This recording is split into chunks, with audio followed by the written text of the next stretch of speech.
Assalamualaikum warahmatullahi wabarakatuh. Alhamdulillahi rabbil alamin. Lahun ni'matu wa lahul fadlu wa lahul thana'ul hasan. Salawatullahil barrir rahim wal malaikatil muqarrabin ala sayyidina Muhammad ashrafil anbiya'i wal mursalin habibi rabbil alamin sayyidil awwalin wal akhirin wa ala alihi wa ashabihi at-tayyibin at-tahirin wa man tabi'ahum bi ihsanin ila yaumiddin. Allahumma la sahla illa ma ja'altahu sahla wa anta ya hayyu ya qayyum taj'alul hazna idza syi'ta sahla. Allahumma 'allimna ma yanfa'una wanfa'na bima 'allamtana wa zidna 'ilma. Allahumma rzuqna al-ikhlasa fin niyyati wal qawli wal amal wa na'udzubika min hali ahlin nar. Amma ba'du, para alim, para ulama, para kiai, kong langkong, para jamaah, serta pengurus masjid, takmir masjid Bani Hasan, Manding Laok, Sipetan Gola, Amul Jaki, Tor Ta'zimi, serta para hadirin hadirat, sepo anum, ibu-ibu, si sami-sami, Petan Gola juga Amul Jaki, Tor Ta'zimi. Alhamdulillah, ngereng Petan Gola sang ajunan, senantiasa nojuaki rasa poci, tor syukur deka Allah subhanahu wa ta'ala, sika adima kalaban rahmat taufik tor hidayah pun Allah subhanahu wa ta'ala. Allah ta'ala ki menganugerahkan tor melimpahkan katen kula sareng panjenengan berbagai macam nikmat, berbagai macam pemberian, sehingga nengi hari ke-13 kaadin to dari bulan Ramadan peten kula sang ajunan ki paringi kasihatan bersalamat, tor paringi kemampuan dalam menjalankan salah satu ibadah yang agung nggih gaden to ibadah puasa. Malar muka seteja amal ibadah seampun terlaksana atau akan kita laksanakan, muka-muka eterema sareng Allah dan muka-muka iblis kalawan pahala saya berlipat ganda, amin Allahumma amin. Para jamaah hadirin hadirat rahimakumullah, mari sebelum kita mulai, sebelum kita membahas lebih lanjut hal-hal yang akan kita bahas, kita paparkan pada sore hari ini menjelang buka puasa, hendaknya senantiasa menata niat, mengikhlaskan niat karena Allah subhanahu wa ta'ala semata. Tiada lain kita berkumpul hadir di tempat ini kecuali hanya libtigha'i mardatillah, untuk mengharap meraih ridha Allah subhanahu wa ta'ala. Inilah yang pertama.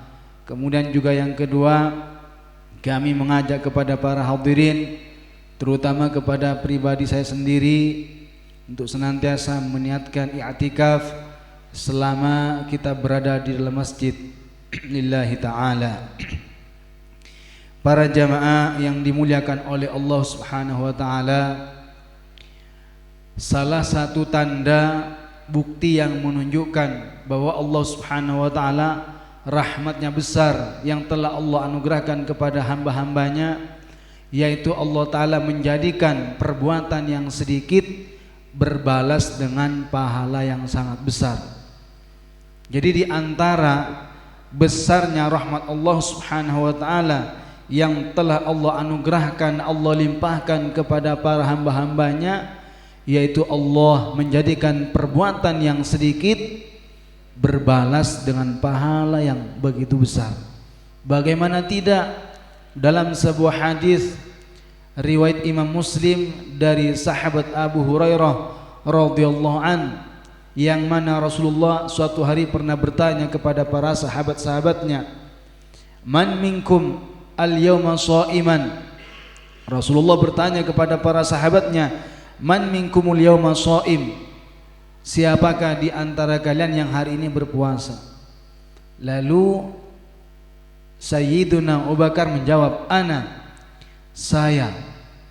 Kemudian Rasulullah bertanya kembali, "Man tabi'al jinazata hatta tudfan?" Siapakah di antara kalian yang hari ini mengiringi jenazah sampai ia dimakamkan? Lagi-lagi Sayyidina Abu Bakar menjawab, "Saya." Rasulullah bertanya kembali, "Man tasaddaqa bi shadaqatin?"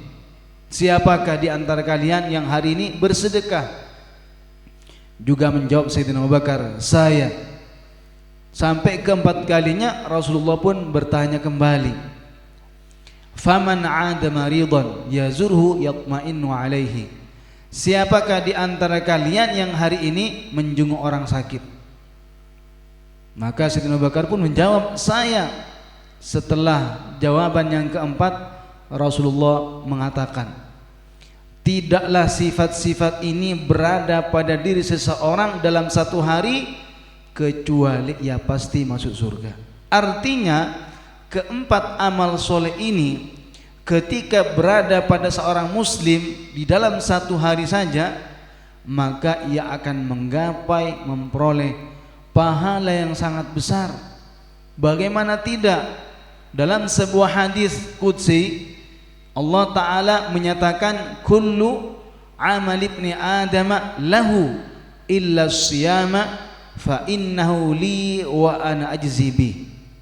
Jadi kata Allah Subhanahu wa Ta'ala dalam hadis qudsinya, setiap amal perbuatan baik yang dikerjakan manusia itu adalah untuk dirinya kecuali puasa.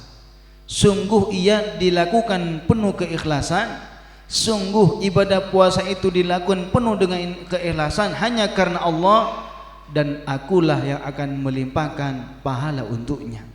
Nah, di sini perlu dijelaskan kenapa ibadah puasa itu pahalanya melebihi lipatannya daripada ibadah-ibadah yang lain. Karena dalam sebuah hadis lain dinyatakan, "Kullu hasanatin bi asyri amthaliha ila 700 dhi'fin illa shiyam." Setiap amal perbuatan baik akan dibalas dengan berlipat ganda dari mulai 10 hingga 700 kali lipat. Illa shiyam, kecuali puasa. Nah, hadis ini menunjukkan bahwa pahala daripada perbuatan baik itu akan dilipat gandakan dari mulai 10 hingga 700 kali lipat kecuali ibadah puasa. Berapa? Tidak ditentukan berapakah jumlah lipatannya. Kenapa? Karena kata para ulama, ibadah puasa ini berbeda dengan ibadah-ibadah yang lain. Jika orang baca Al-Quran bisa terlihat oleh orang lain, jika orang melaksanakan sholat bisa terlihat oleh orang lain, ketika orang membaca Al-Quran, ketika orang bersedekah, menginfakkan hartanya, kelihatan orang lain. Sehingga karena ibadah-ibadah seperti ini terlihat oleh orang lain, maka ada potensi niatnya tidak ikhlas, alias orangnya riya, melakukan suatu perbuatan ketaatan ingin dipuji, ingin disanjung, ingin diperhatikan oleh orang lain. Ini namanya riya.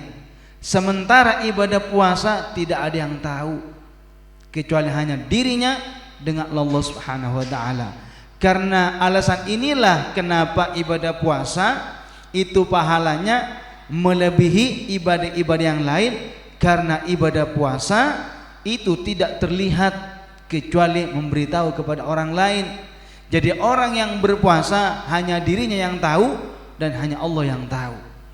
Berbeda dengan orang yang sholat, zakat, membaca Al-Quran dan ibadah-ibadah yang sifatnya zahir, kelihatan. Maka ini bisa ada potensi, ada kemungkinan akan berubah niatnya. Yang tadinya sholat sendirian cepat-cepat, tapi ternyata subhanallah niatnya berubah. Ketika ada orang dilihat dirubah menjadi lambat. Ketika ada orang ngaji sendirian biasa santai, ternyata ketika ada orang iramanya dibagusin, suaranya dibagusin, niatnya berubah niatnya. Maka karena ibadah ini ada potensi terserang penyakit riya yang sejatinya kata Rasulullah adalah dosa besar, sehingga pahalanya berbeda dengan ibadah puasa. Inilah yang menjadi alasan kenapa dari keempat amal soleh ini sesuatu yang ringan dengan berpuasa, menahan diri daripada makan dan minum dari mulai terbit fajar hingga maghrib, ini pahalanya besar. Bahkan dalam sebuah hadis lain bahwa puasa ini junnah, innamas shaumu junnah ay sababun lil wiqayati minan nar aw ba'ithun 'ala al-inkifafi 'ala 'anil ma'asi. Jadi kata para ulama, puasa itu merupakan perisai. Maksudnya sebab terselamatkannya seseorang dari api neraka, atau menjadi sebab bagi seseorang tidak terlarut dalam melakukan kemaksiatan. Karena ketika seseorang melaksanakan ibadah puasa lalu ada keinginan bermaksiat, bisa jadi akan berubah tidak jadi melakukan. Kenapa? Karena dia berpikir, saya sedang berpuasa, kalau saya melakukan maksiat nanti bisa jadi saya tidak dapat pahala, akhirnya tidak jadi melakukan perbuatan maksiat. Itulah alasan kenapa ibadah puasa ini menjadi salah satu ibadah yang sangat utama. Kemudian yang kedua kata Rasulullah tentang masalah mengiringi jenazah. Perlu diketahui para hadirin hadirat, di antara bukti yang sangat besar menunjukkan rahmat Allah Ta'ala sangat agung, dengan hanya melaksanakan sholat jenazah yang saya prediksi hanya tidak sampai 10 menit. Orang yang melaksanakan sholat jenazah itu pahalanya kata Rasulullah diberikan sebesar gunung Uhud. Itu baru menyalatkan saja. Sedangkan orang yang sampai mengantarkan ke pemakaman tidak hanya sampai di situ, mendapatkan pahala sebesar 2 gunung Uhud. Bayangkan bagaimana dan betapa besarnya rahmat Allah Subhanahu wa taala ketika seorang hamba melakukan perbuatan baik berupa sholat jenazah, mengantarkan ke kuburan, pahalanya sangat besar. Ini menunjukkan apa? Menunjukkan bahwa rahmat Allah Ta'ala itu sangatlah besar yang telah Allah anugerahkan kepada para hambanya. Itu yang kedua. Kemudian yang ketiga tentang bersedekah. Nah, ini mumpung kita sekarang berada di bulan yang penuh dengan keberkahan, bulan yang dikatakan awwaluhu rahmah wa awsatuhu maghfirah wa akhiruhu atqun minan nar. Ramadan adalah sebuah bulan yang permulaannya adalah rahmat, pertengahannya adalah ampunan, sedangkan akhirannya adalah pembebasan dari api neraka. Ramadan adalah kesempatan untuk meraih derajat-derajat tinggi. Ramadan adalah kesempatan untuk menyucikan jiwa dari berbagai hal yang mengotori dan mengeruhkan jiwanya. Ramadan adalah kesempatan yang terbaik untuk melakukan perbuatan baik seperti bersedekah. Rasulullah sallallahu alaihi wasallam suatu hari ditanya, "Wahai Rasulullah, kapan sedekah yang paling utama?" Rasulullah bersabda, "Shadaqatun fi Ramadan." Sedekah yang paling utama adalah bersedekah di bulan Ramadan. Bagaimana tidak, Ramadan ketika tiba bulannya, pintu-pintu surga dibuka, pintu-pintu neraka ditutup, pembesar-pembesar setan dibelenggu. Pertanyaannya, lalu mengapa masih ada kemaksiatan? Lalu mengapa masih ada kemungkaran? Karena manusia itu melakukan kemaksiatan bukan selalu sebabnya adalah setan, tapi hawa nafsunya sendiri. Bukankah Allah tegaskan, innan nafsala ammaratun bisu, yang artinya bahwa hawa nafsu itu seringkali mengajak kepada perbuatan buruk.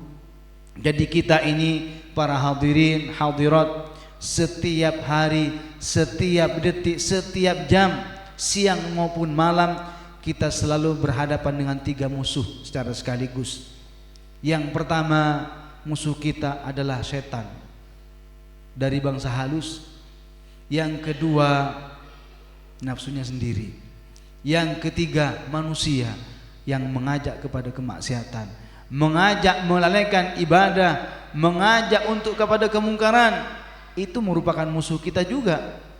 Oleh karenanya, bagaimana kita memerangi hawa nafsu ini, memerangi setan, memerangi manusia, adalah dengan ilmu agama. Dengan ilmu agama kita akan tahu mana teman yang mengajak kepada perkara haram dan mana teman yang mengajak kepada perbuatan baik. Dengan ilmu kita akan tahu jalan yang lurus mengantarkan seseorang ke dalam surga dan mana jalan yang mengantarkan seseorang ke jurang neraka. Dengan ilmu agama kita tahu bahwa di antara yang membatalkan puasa adalah riddah, memutus keislaman, qat'ul islami bi kufrin qawliyin aw fi'liyin aw i'tiqadiyyin. Perlu diketahui bahwa di antara hal yang dapat membatalkan puasa adalah riddah, yaitu memutus keislaman, memutus keimanan dengan keyakinan-keyakinan yang bertentangan dengan makna 2 syahadat, seperti meyakini Allah roh, seperti meyakini Allah berbentuk, berwarna, memiliki tempat, memiliki arah, diliputi oleh arah, meyakini Allah di bumi, di langit atau di mana-mana. Ini semua adalah pendustaan kepada firman Allah, laisa kamitslihi syai'. Tidak ada sesuatu pun yang menyerupai Allah, dan Allah tidak menyerupai sesuatu pun dari makhluknya. Maka apabila seseorang sedang berpuasa lalu jatuh kepada riddah, sesuatu yang memutus Islam, batal puasanya, dan wajib baginya seketika itu juga kembali ke dalam Islam dengan mengucapkan 2 kalimat syahadat, asyhadu an la ilaha illallah wa asyhadu anna muhammadar rasulullah. Setelah itu ia menahan diri daripada makan dan minum, laksana orang yang berpuasa di siang yang tersisa, di waktu yang tersisa. Dan nanti setelah bulan Ramadan langsung ia mengqadha hari yang ia rusak dengan riddah tersebut. Atau orang itu bisa batal Islamnya, bisa batal puasanya bukan karena keyakinan, tetapi karena perkataan, karena ucapan. Ada orang mengatakan Allah zalim, mengatakan Allah tidak adil, protes kepada Allah. Ini adalah sesuatu yang bisa merusak Islam gara-gara ucapan, gara-gara perkataan. Begitu juga bisa jadi orang itu bisa batal Islamnya, bisa batal imannya, bisa rusak keimanannya bukan karena perkataan, bukan karena keyakinan, melainkan karena perbuatan. Jadi kalau ada orang mengambil mushaf, mengambil Al-Quran, mengambil buku tulis atau kertas-kertas yang bertuliskan kalimat-kalimat yang diagungkan, ayat-ayat Al-Quran, ilmu syara, lalu melemparnya ke tempat-tempat yang kotor dengan sengaja dan tahu bahwa isinya ada kalimat-kalimat yang diagungkan, maka ini ketahuilah adalah sesuatu yang bisa merusak iman. Dari mana kita tahu bahwa ada perkataan yang bisa merusak iman? Firman Allah, walaqad qalu kalimatal kufri wa kafaru ba'da islamihim wa kafaru. Walaqad qalu kalimatal kufri, sungguh mereka telah mengatakan perkataan kufur, wa kafaru ba'da islamihim, dan mereka telah kufur setelah mereka di dalam agama Islam mereka. Dari mana kita tahu bahwa ada kufur perbuatan? Dari firman Allah, la tasjudu lisyamsi wala lilqamar. Jangan sekali-kali kalian sujud kepada matahari, jangan sekali-kali kalian sujud kepada rembulan. Namanya perbuatan sujud bukan ucapan, namanya sujud bukan keyakinan, tetapi perbuatan. Dari ayat inilah ulama menyimpulkan ada kufur perbuatan. Dari mana kita tahu ada kufur keyakinan? Bukan ucapan, bukan perbuatan. Dari firman Allah, innamal mu'minuna alladzina amanu billahi wa rasulihi thumma lam yartabu. Kata Allah Ta'ala, orang-orang mukmin mereka adalah orang-orang yang beriman kepada Allah dan Rasulnya, kemudian mereka tidak meragukan. Dari manakah adanya keraguan-raguan? Dari hati. Berarti ini menunjukkan adanya kufur keyakinan. Para hadirin hadirat rahimakumullah. Jadi hendaknya kita senantiasa melakukan pemeliharaan dan penjagaan kepada iman. Jika saja punya barang yang bernilai seperti emas, seperti mobil, mereka jaga dengan sepenuhnya. Jika emas taruh di dompet, taruh di dalam lemari, lemarinya dikunci, pintu depan dikunci, pagar depan dikunci, ditaruh CCTV. Kenapa? Karena supaya tidak hilang, supaya tidak lenyap, supaya tidak dicuri. Bagaimana dengan iman yang sejatinya menyelamatkan kita daripada kekalahan dalam api neraka? Hendaknya lebih utama dan diutamakan untuk kita senantiasa jaga ketika kita sehat, ketika kita sedang sakit, ketika kita sedang punya harta ataupun kita sebaliknya dalam keadaan sulit, fakir, miskin. Jangan sampai ucapannya merusak Islam, jangan sampai keyakinannya merusak keimanannya, jangan sampai perbuatannya membatalkan keimanannya. Para hadirin rahimakumullah. Jadi yang pertama, perbuatan yang sedikit sebentar ketika dikerjakan tapi pahalanya besar. Yang pertama adalah berpuasa, yang kedua adalah mengiringi jenazah, yang ketiga adalah bersedekah. Kembali masalah sedekah. Sedekah bukan hanya karena nominal, tapi seberapa besar rasa keikhlasannya karena Allah Ta'ala. Bagaimana tidak, Rasulullah mengatakan sabaqa dirhamun alfa dirhamin. 1 dirham bisa mengalahkan 1000 dirham. Kenapa? Ini menandakan bahwa ketika orang bersedekah bukan selalu karena nominalnya, barangnya, jumlahnya, bukan, tapi seberapa besar keikhlasannya. Bisa jadi orang memberi sesuatu hanya berupa air minum 1 gelas, memberikan kurma 3 biji, ikhlas, penuh dengan keikhlasan, bisa-bisa mengalahkan yang sampai ratusan juta. Kenapa? Ratusan juta tapi pengennya disanjung, dipuji, biar dikatakan orang dermawan. Tapi bukan berarti juga ada niat-niat perasaan yang menghantui. Kalau nanti saya ngasih takut nggak ikhlas, akhirnya nggak jadi. Takut dihantui. Jangan hiraukan, itu bisikan setan. Karena setan itu akan selalu membujuk orang kepada kemaksiatan, kepada melalaikan sesuatu yang perbuatan baik dengan berbagai cara. Seseorang itu akan digoda oleh setan, oleh iblis dengan beribu-ribu cara. Seperti itu diantaranya, kamu nggak usah sedekah, nanti kalau kamu sedekah sedikit nanti diomongin orang, kalau nanti banyak nanti dibilang takut enggak ikhlas, nanti dibilang takut derpa supaya dikatakan orang dermawan. Setan akan mengatakan demikian. Maka langsung bismillah, tidak usah dipedulikan dan niatkan ikhlas karena Allah Subhanahu wa taala. Apa yang menjadi sebab supaya ketika memberi ikhlas karena Allah? Apa di antara perkara yang menjadikan seseorang ketika memberi penuh dengan keikhlasan? Katakan dalam dirinya bahwa Allah lah yang hanya memberikan manfaat dan Allah lah yang hanya memberikan pahala. Kalau ada orang memberi sesuatu berpengaruh dari orang lain, ketika dipuji, apa dia? Tidak dapat keuntungan. Ketika ada orang memberi sesuatu kepada orang lain, disanjung, dia dapat apa dari orang lain? Atau dihina, dicemooh, atau diolok-olok, apakah dia berkurang pahalanya? Tidak. Oleh karenanya ketika memberi sesuatu, katakan dalam dirinya an-nafi'u wad-darru al-haqiqati illallah, la nafi'a wala darru al-haqiqati illallah. Tidak ada yang bisa mendatangkan manfaat dan tidak ada yang bisa mendatangkan mara bahaya secara hakiki kecuali hanya Allah Subhanahu wa taala. Rasulullah sallallahu alaihi wasallam berpesan kepada kita, menyarankan kepada kita memberi, bersedekah meskipun hanya separuh dari satu butir kurma. Rasulullah bersabda, ittaqun nara walau bisyiqqi tamrah. Jagalah diri kalian dari api neraka meskipun hanya dengan bersedekah separuh dari satu butir kurma, bukan satu butir, bukan satu biji.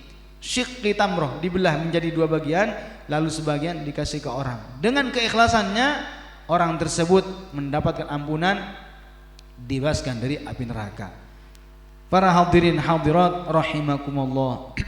Kemudian yang terakhir tentang pentingnya menjenguk orang sakit. Menjenguk orang sakit mungkin sebagian orang menganggap sesuatu yang sepele, sesuatu yang tidak perlu dan tidak penting, tapi ternyata luar biasa jaminan dari Rasulullah bagi orang yang suka menjenguk orang sakit. Apa kata Rasulullah? Orang yang menjenguk orang sakit ada 70.000 malaikat yang memohon ampun kepada Allah Subhanahu wa taala agar Allah mengampuni dosa-dosa orang yang menjenguk orang sakit tersebut. Akan tetapi di sini perlu saya sampaikan tentang adab-adab dalam menjenguk orang sakit. Apa di antara adab sopan santun, sikap-sikap baik yang perlu dijaga ketika menjenguk orang sakit? Yang pertama, tidak perlu berlama-lama, karena mungkin pengen istirahat. Karena kondisi orang sakit bermacam-macam, sakitnya tidak bisa berbicara dan bermacam-macam, sehingga tidak perlu berlama-lama. Yang kedua di antaranya yang perlu dijaga juga, tidak perlu banyak ngobrol. Orang sakit, bukan orang sehat, jangan diajak ngobrol. Orang sehat silakan, orang sakit mungkin pengen istirahat. Yang ketiga, ringankan beban pikirannya. Jangan ditambah semakin menjadi banyak berpikir. Jangan katakan, jangan cerita sakit apa, sakit ini. Oh, ini penyakitnya serius, ini bahaya ini. Di tetangga saya ini ada orang sakit persis penyakitnya sama sampean, sekarang sudah meninggal. Ini bukan meringankan pikiran, ini malah menambah beban. Dan perlu diketahui bahwa pikiran itu penyakit. Pikiran itu menambah penyakit. Apa buktinya? Silakan perhatikan bagaimana kejadian yang menimpa Nabi Yakub alaihissalam. Nabi Yakub punya putra Nabi Yusuf, dan Nabi Yusuf punya saudara banyak. Saudara-saudara Nabi Yusuf mereka jahat kepada Nabi Yusuf. Nabi Yusuf dipukul, Nabi Yusuf dilempar ke dalam sumur, sampai-sampai mereka berbohong kepada ayahnya Nabi Yakub. Mereka mengatakan saudara Nabi Yusuf sudah mati, sudah dimakan serigala. Sedihnya luar biasa Nabi Yakub. Sampai-sampai begitu sedihnya, rasa sedih yang dialami, sampai hilang penglihatannya, tidak melihat. Baru kemudian kapan bisa melihat? Sebab atau gara-gara sebab Nabi Yakub bertabarruk mencari keberkahan dari pakaian yang dipakai oleh Nabi Yusuf alaihissalam. Ketika itu apa? Nabi Yusuf mengatakan, fa'alquhu idhabu biqamisi hadza fa'alqu ala wajhi abiyati basira. Pergilah bawa gamisku ini, fa'alqu ala wajhi abiyati basira, dan letakkan ke wajah ayahku, fardadda basira. Lalu kemudian dengan izin Allah Ta'ala, ketika diletakkan dan diusapkan ke wajah Nabi Yakub pakaian yang dipakai Nabi Yusuf, kembali bisa melihat seperti sedia kala. Dari ayat ini ada beberapa dalil yang bisa kita ambil tentang kebolehan bertabarruk dengan asar-asar para nabi, mencari keberkahan dengan pakaiannya, dengan tempatnya, dengan kukunya, dengan rambutnya. Nabi itu sesuatu yang diperbolehkan, bukan sesuatu yang bernilai syirik. Karena ketika orang bertabarruk mencari keberkahan dari peninggalan Nabi, bukan meyakini itu bisa menciptakan, tidak. Tidak meyakini itu menciptakan manfaat, menjauhkan dari mara bahaya. Tidak, itu hanya sebab, itu hanya wasilah, itu hanya perantara saja. Para hadirin rahimakumullah. Jadi silakan ketika ada orang sakit dijenguk, datanglah ke rumahnya atau ke rumah sakit karena pahalanya sangat besar. Para hadirin rahimakumullah. Jadi amalan-amalan yang sedikit berbalas dengan pahala yang begitu besar. Itu menunjukkan apa? Menunjukkan rahmat Allah Ta'ala itu sangat besar. Dan begitu juga ampunan Allah Subhanahu wa Ta'ala itu sangat besar sekali. Ketika seseorang merasa dirinya berlumuran dengan dosa, dengan maksiat, dengan kemungkaran, dengan kesalahan, dengan keburukan, ketahuilah masih lebih besar ampunan Allah Ta'ala. Dalam hadits qudsi dikatakan, ya ibna Adam, law ataitani biqurabil ardi khataya thumma laqitani la tusyriku bi syai'a la ataituka biqurabiha maghfirah. Wahai manusia, jika seandainya engkau datang kepadaku dengan dosa yang memenuhi bumi, dosa memenuhi bumi, thumma laqitani la tusyriku bi syai'a, kemudian engkau mati dalam keadaan tidak menyekutukan Allah dengan sesuatu apapun, lalu kemudian engkau meninggal wafat dalam keadaan tidak menyekutukan Allah dengan sesuatu apapun, la ataituka biqurabiha maghfirah, niscaya aku memberimu ampunan yang sepadan dengannya. Ini apa? Ini menunjukkan bahwa Allah Subhanahu wa Ta'ala akan mengampuni terhadap dosa-dosa dan kemaksiatan selama kemaksiatan dan kemungkaran tersebut bukan kekufuran, bukan kesyirikan. Adapun dosa karena kufur, karena syirik, sudah tidak ada pintu mendapatkan ampunan. Karena Allah Ta'ala mengatakan, menegaskan, innallaha la yaghfiru ayyushraka bihi wa yaghfiru ma duna dzalika liman yasha. Sesungguhnya Allah Ta'ala tidak akan mengampuni dosa syirik, dosa kufur, dan Allah hanya akan mengampuni dosa selain syirik dan kekufuran liman yasha'u, bagi orang yang Allah kehendaki mendapatkan ampunannya. Dalam hadis Rasulullah bersabda, innallaha la yaghfiru li'abdihi ma lam yaqil hijab. Qalu wa ma qul hijab ya Rasulullah? Qala anta mutan nafsu wa hiya musyrikah. Suatu hari Rasulullah menegaskan, sesungguhnya Allah Ta'ala itu akan mengampuni dosa hambanya selama tidak ada hijab, selama tidak ada penghalang. Lalu para sahabat bertanya, wa ma qul hijab ya Rasulullah? Apa itu hijabnya Rasulullah? Apa itu penghalangnya Rasulullah? Rasulullah bersabda, anta mutan nafsu wahya musyrikah. Ketika seseorang meninggal dunia dalam keadaan syirik, dalam keadaan menyekutukan Allah dengan makhluknya. Oleh karenanya dosa yang paling besar, kezaliman yang paling parah bukan zina, bukan minum-minuman, bukan mencuri, bukan maksiat-maksiat yang lain, tetapi adalah asyirku billah. Oleh karenanya Luqman Al-Hakim berwasiat kepada anaknya, ya bunayya la tusyrik billah inna syirka la zulmun azim. Wahai anakku, jangan sekali-kali engkau menyekutukan Allah dengan sesuatu apapun. Inna syirka la zulmun azim. Sesungguhnya perbuatan syirik itu merupakan kezaliman yang paling parah. Dalam sebuah hadis juga Rasulullah pernah ditanya, ya Rasulullah, wahai Rasulullah, ayyu dzunubi a'zam? Rasulullah, dosa apakah yang paling besar, yang paling parah? Apa kata Rasulullah? Antaj'ala lillahi niddan wa huwa khalaqaka. Dosa yang paling besar adalah ketika engkau menjadikan sekutu bagi Allah, padahal Allah yang telah menciptakan kamu, yang telah menampakkanmu dari tidak ada menjadi ada. Oleh karenanya jangan sampai melakukan sesuatu yang bisa merusak iman. Jangan sampai menyamakan Allah dengan makhluknya. Jangan sampai menyekutukan Allah dengan sesuatu ataupun dari makhluknya, karena menyekutukan Allah dengan makhluknya adalah pendustaan daripada firman Allah, fala tadribu lillahil amsal, janganlah sekali-kali kalian menjadikan serupa-serupa bagi Allah Subhanahu wa taala.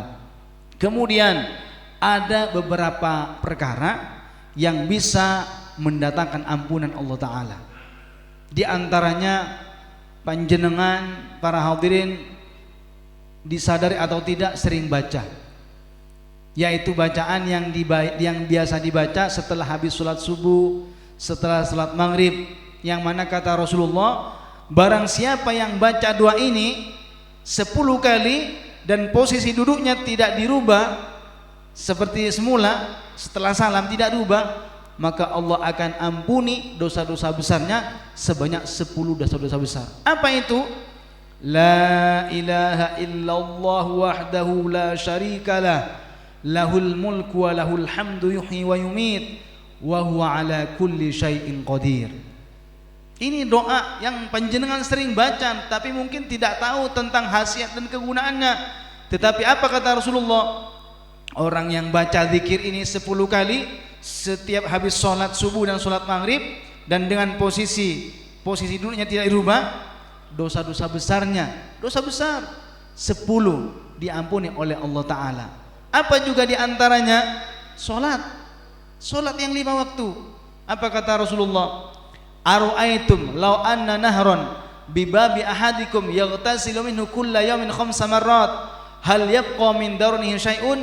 Qalu la yabqa min darnihi syai'un. Qala fadzalika mathalus shalawatil khamsi yamhullahu bihinnal khataya. Kata Rasulullah, apa pendapat kalian jika seandainya ada sungai di depan pintu salah seorang di antara kalian, lalu ia mandi di sana sebanyak 5 kali dalam sehari semalam, apakah tersisa daki kotoran di badannya?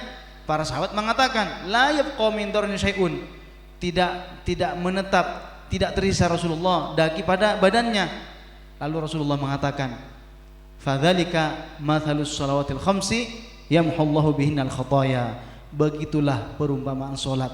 Dengan solat Allah menghapus dosa-dosa orang tersebut. Oleh karenanya ketika kita melaksanakan solat, laksanakanlah solat yang sempurna, penuhi rukuknya dengan sempurna, penuhi sujudnya, penuhi khusyuknya, karena Rasulullah mengatakan, ma min muslimin tahdurhu salatun maktubatun fayuhsinu wudu'aha wa khusyu'aha wa ruku'aha illa kanat kafaratan lima qablaha minadz dzunub ma lam tu'ta kabiratun wa dzalika ad-dahra kullahu. Jadi kata Rasulullah, tidaklah ada seorang muslim ketika tiba waktu salat fardu lalu ia melakukan wudu secara sempurna, khusyuk dengan sempurna, rukuk secara sempurna, kecuali dihapus dosa-dosa yang telah berlalu. Malam tu'ta kabiratun, selama tidak dilakukan dosa-dosa besar. Wa dzalika ad-dahra kullahu, dan ini berlaku sepanjang masa. Oleh karenanya kata Allah Ta'ala, inna sholata tanha anil fahsya'i wal munkar. Itu solat yang bagaimana? Solat yang sempurna. Oleh karenanya orang yang masih bermaksiat perlu dikoreksi, perlu dievaluasi, apakah solat yang dikerjakan dilakukan secara sempurna atau tidak. Setiap dari kita akan tahu jawabannya masing-masing. Para rabu sesami-sami mulia kisan Allah Subhanahu wa taala, mungkin sagak dinto sakate saya bisa tenggolek sampai ki, mudah-mudahan bisa bermanfaat dan bisa menjadikan kita lebih semangat untuk melakukan ibadah, meraih ridha Allah taala dan meraih ampunannya. Bismillahirrahmanirrahim. Alhamdulillahirabbil alamin. Wa sallallahu ala sayyidina Muhammad wa ala alihi wa sahbihi wa sallam. Allahumma kama jama'tana fi hadhihi dunya 'ala at-tha'ah fajma'na fil firdausil a'la ma'an nabiyyin was-siddiqin wasyuhada'i was-salihin. Allahumma a'inna 'ala al-qiyam was-siyam wa silatul arham bi rahmatika ya arhamar rahimin. Allahumma inna la naqwa 'ala narid dunya fajannibna min naril akhirah. Allahumma inna nas'aluka minal khairi kullihi ajilihi wa ajilihi ma alimna minhu ma lam na'lam wa na'udzubika minasy syarri kullihi ajilihi wa ajilihi ma alimna minhu ma lam na'lam. Allahumma inna nas'alukal jannah wa ma qarraba ilaiha min qaulin aw amal wa na'udzubika minan nari wa ma qarraba ilaiha min qaulin aw amal. Rabbana atina fid dunya hasanah wa fil akhirati hasanatan wa qina adzaban nar. Subhana rabbika rabbil izzati amma yasifun wa salamun alal mursalin walhamdulillahi rabbil alamin. Kurang lebihnya mohon maaf, wallahul muwaffiq ila aqwamit thoriq. Assalamualaikum warahmatullahi wabarakatuh.